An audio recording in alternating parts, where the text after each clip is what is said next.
Today we talk about how can you fix this problem or know how you can do that on your Tor browser app. So all you have to do is you just click here on settings, click on it here.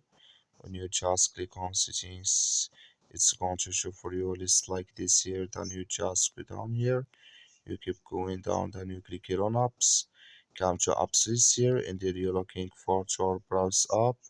Or just click on search, then here add Tor browse up, it's going to show for you like this. Click on it, so then it's going to take you to this list. Click here on first stop, then you click on OK, then you go down, just click on storage, come to storage list here, just click on clear cache. Then all you have to do, you just go to your Play Store, click here on Play Store here, then you search for Tor browser, it's going to show for you like this.